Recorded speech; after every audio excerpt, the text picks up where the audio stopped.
what had to happen before capitalism could emerge, and that was an agricultural revolution that enabled societies to feed their people with fewer and fewer workers, that released people for other pursuits, but it released money for other purchases. And I think this is what people don't recognize, is that one of the reasons that for millennia very sophisticated societies had lived with scarcity is because it took upwards of 80% of their people to produce enough food. Right. Capitalism does not have a self-adjusting mechanism, despite what people say. It goes off.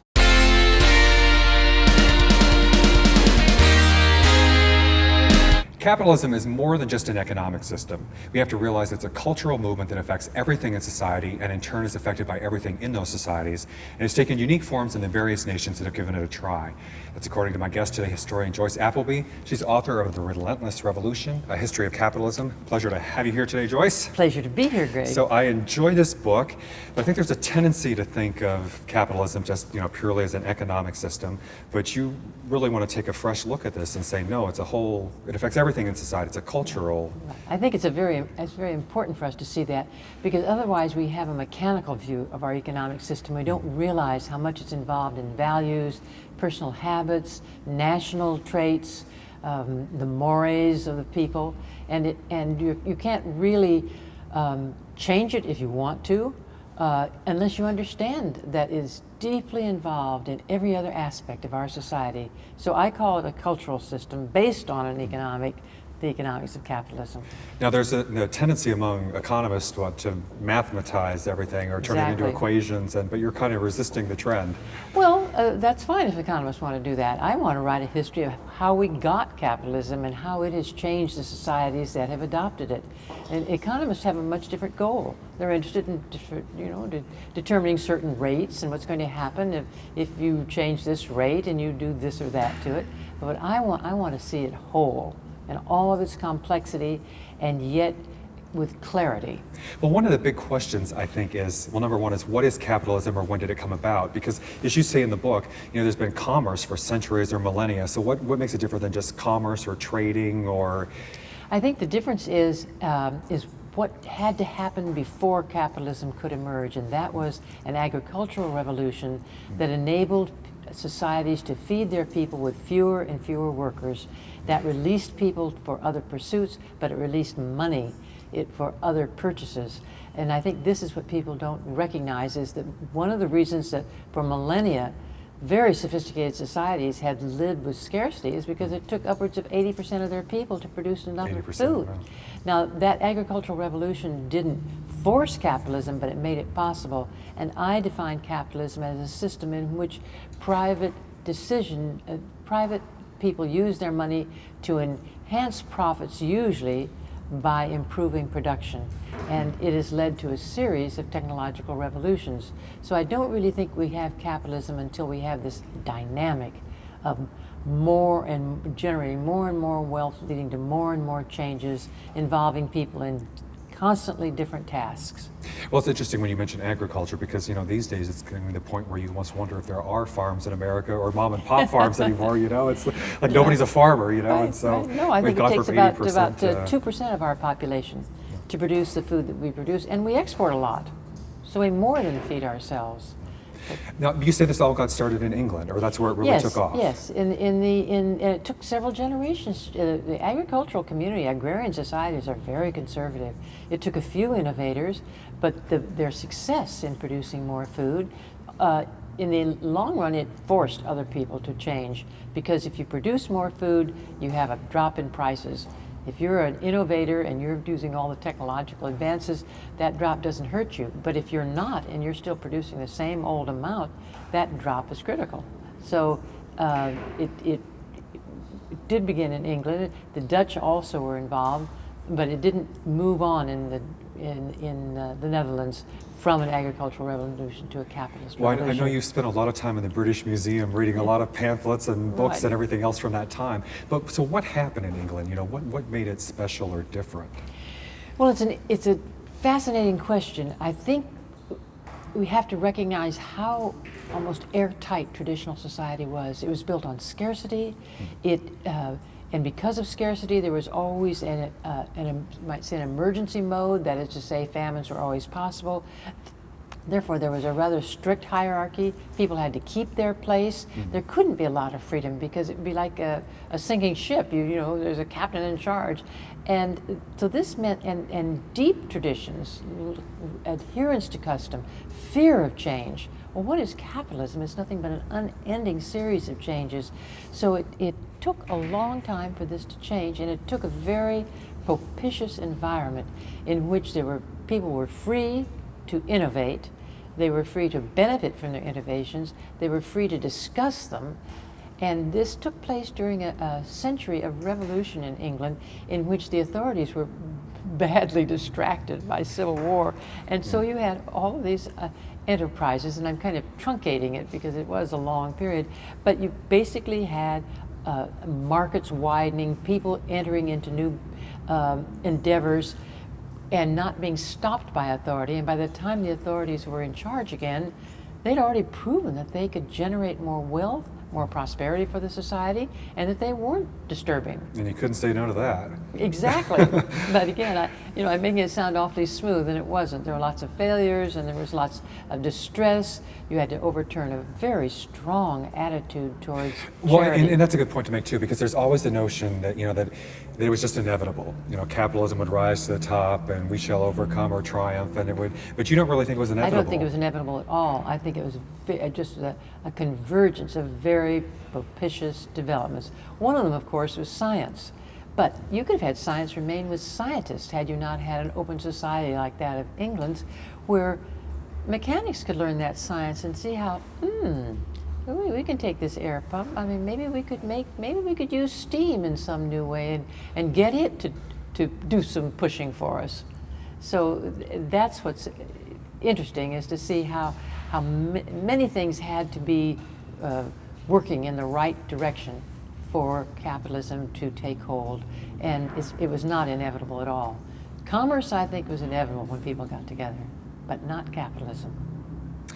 And one thing I like, though, is that you are very, you describe yourself as a liberal academic, but even then, of course, and just very well read and knowledgeable, but you don't just focus on the West, you really talk about the whole world, or many societies and cultures, and why. Well, for instance, that in ancient, China and various places, they sent out exploratory missions, but they didn't expeditions. But it didn't quite lead them down that path. Well, they were the idea of a Chinese leader, and after that leader was no longer interested in doing that, it didn't happen. In other words, the Chinese society was not open to having other people follow, whereas when the Portuguese around the Cape of Good Hope, in their little vessels that are 1/100th the size of the Chinese flotillas that go down the east coast of Africa, when they began doing that and find a way to the Spice Islands, then there are dozens and dozens and dozens and dozens of others following them. So it was a freer society in this sense. It was more adventurous, and also I think the Chinese were very content with what they had. And I think the Europeans were not. They wanted the goodies that are in the Indies. We'll be right back with Joyce Appleby right after this.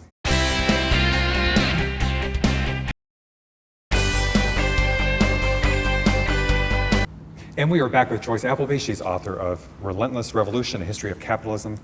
So one of the things you talk about, again, is so much the interplay between what was happening in the economic sphere and just society as a whole, or the culture, and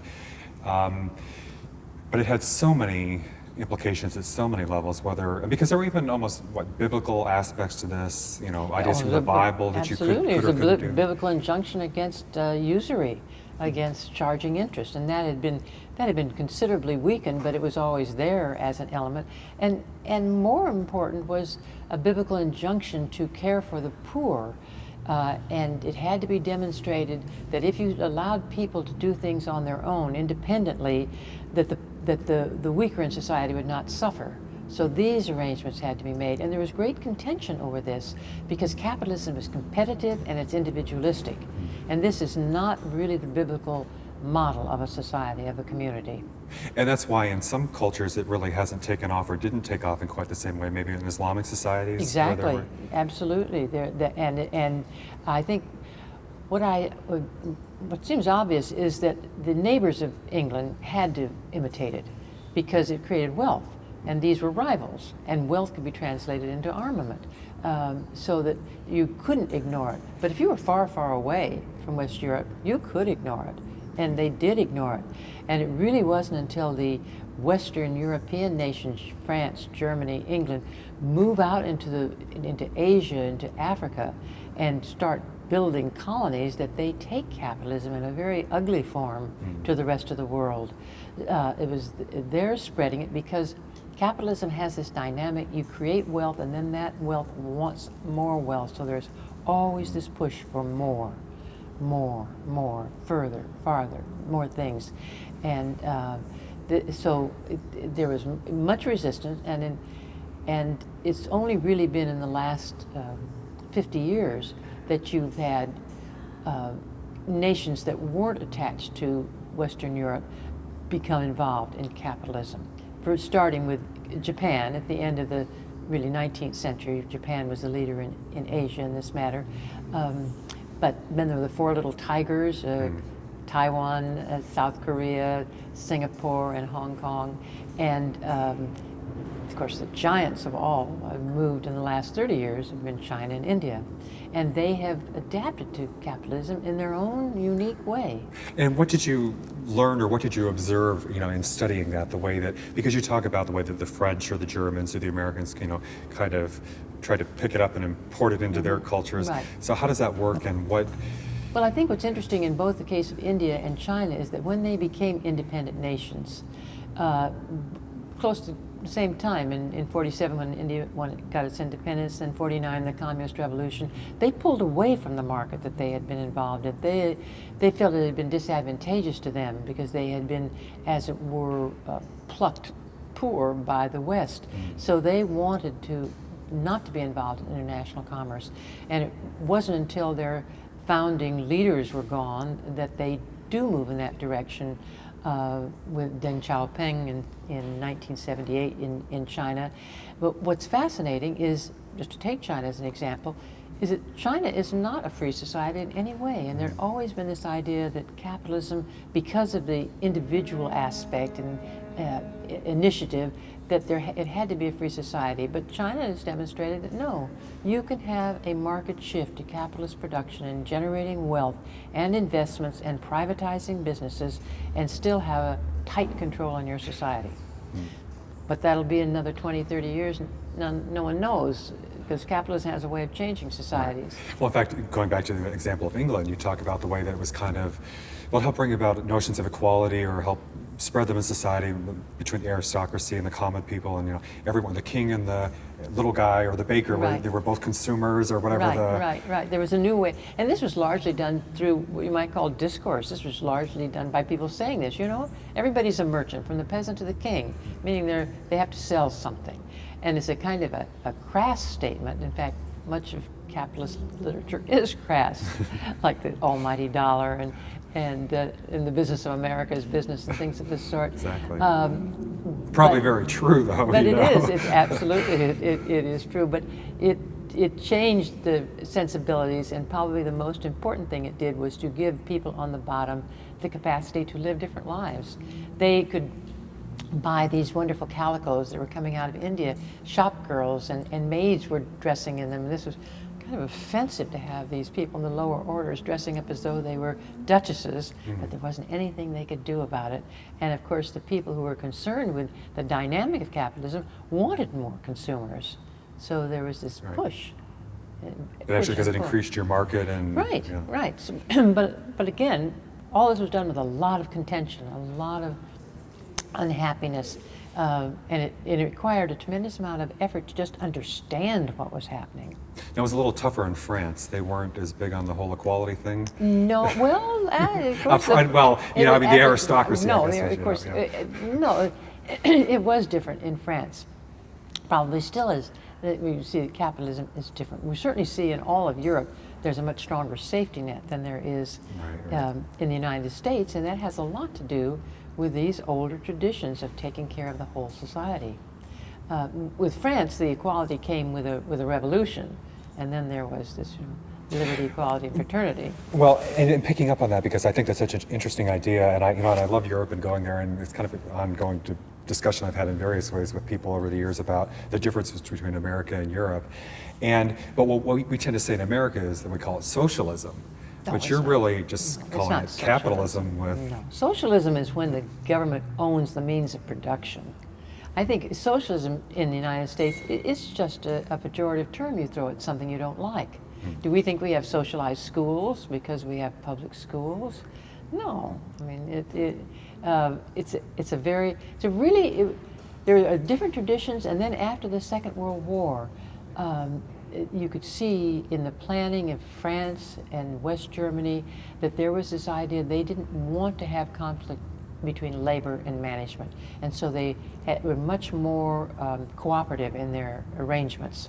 Whereas in the United States, there was a much greater sense that we have to allow individuals to be free in their ventures. Now, what this means is that by and large, up until the last 10 or 15 years, the United States has provided most of the innovations that have been in the cutting edge of capitalist development. So in a way, it's a trade-off. If you're going to conserve the society as a whole, you're going to make it more difficult for entrepreneurs. You're going to have higher taxes. You're going to have more regulations. If you want to have a go, innovating economy, then you hold back. And I think that's the difference between the two from an economic point of view. We'll be right back with Joyce Appleby right after this.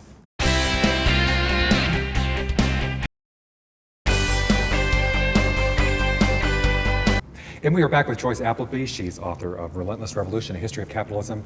Well, the United States, there's always the notion that the United States is the end-all, be-all of capitalism. Oh, that in many ways, it pushed, England was a leader, the pathfinder, and both Germany and the United States passed up England in the 19th century, and the United States has been out there in front ever since. I mean, it has so many things that capitalism needs. Maybe it's good and maybe it's bad, but I mean, it is a very good fit. It's got a lot of people who are hardworking, willing to work long hours. It's generated the capital, it's got the natural resources, it's got a large domestic market of people that like to buy things, and all of this, and people are not resistant to change. They even welcome change. All of these things are very And we didn't have a lot of the aristocratic notions built in here. In fact, we were anti. Right, exactly. All through the 19th century, Americans took pride in that they weren't aristocratic. Robber baron, that's what they called the corporate giants into the 19th century. Well, that's a slur, baron, to be a baron. That's a, robber also, of course.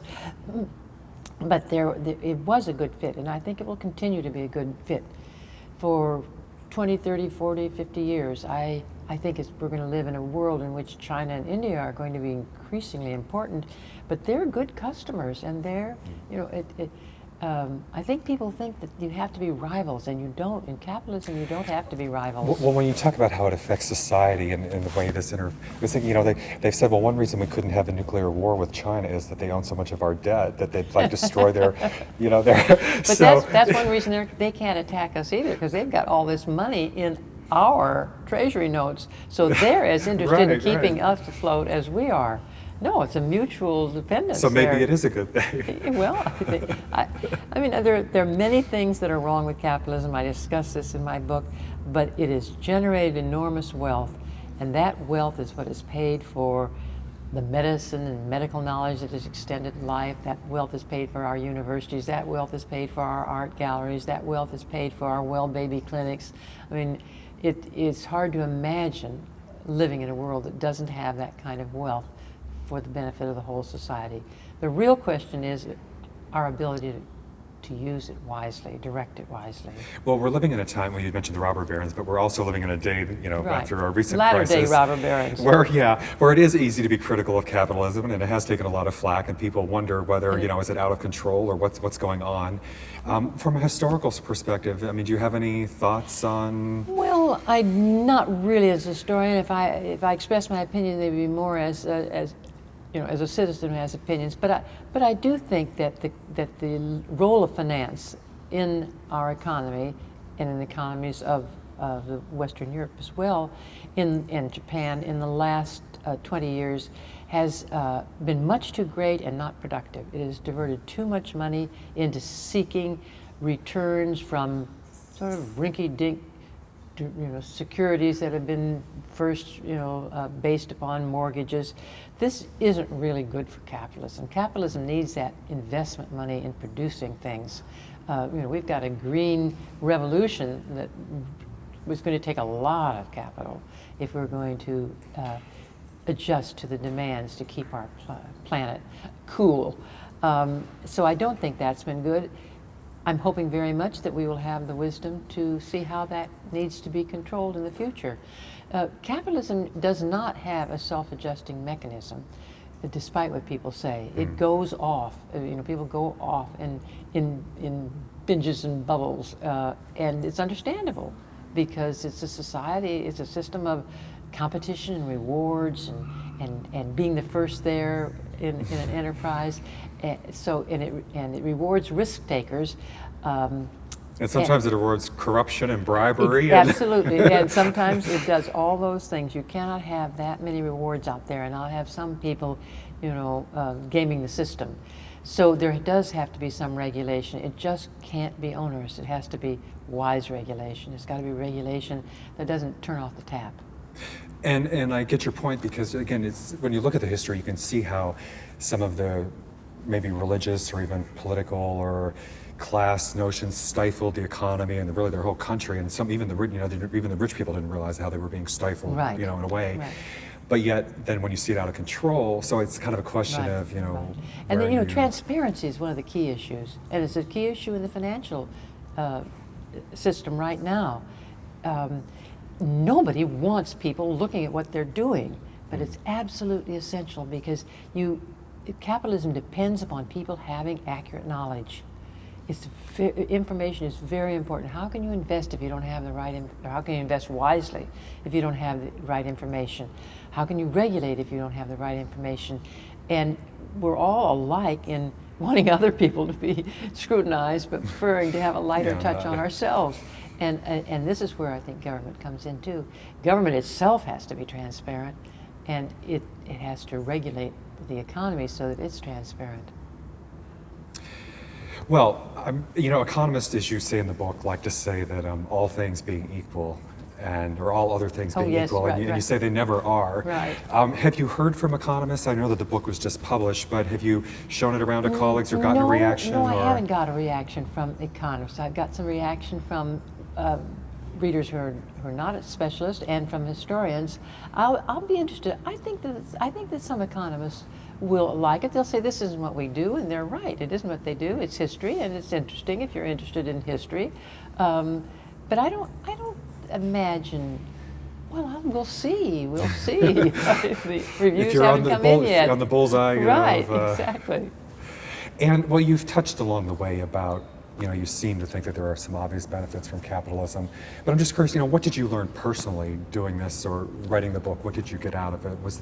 Has it changed your notions, or did it just reinforce what you believed, or did it sweep the rug out from underneath you, or? Oh, that's a difficult question. I think one of the things that it did was that reaffirmed my sense that capitalism mixes in with the society's culture and shapes it and is shaped by it, as you said in the introduction. I think I also have a feeling that we're always going to have panics and bubbles that explode, because it isn't. Yes, we can have regulation, we can do a better job, but there's a mood that comes over a people, and it's very hard to resist that mood. And if the mood is there is no limit, that we can go higher than balloons have ever gone before, nobody will stand against that. They're not going to do it again with the real estate, but they're going to do it again with something else, because that is the drive of capitalism. That's the dynamism. It's getting people to push the limits. Well, thank you very much. Well said. The book is Relentless Revolution, A History of Capitalism by Joyce Appleby. Thanks everybody for watching. We'll see you next time.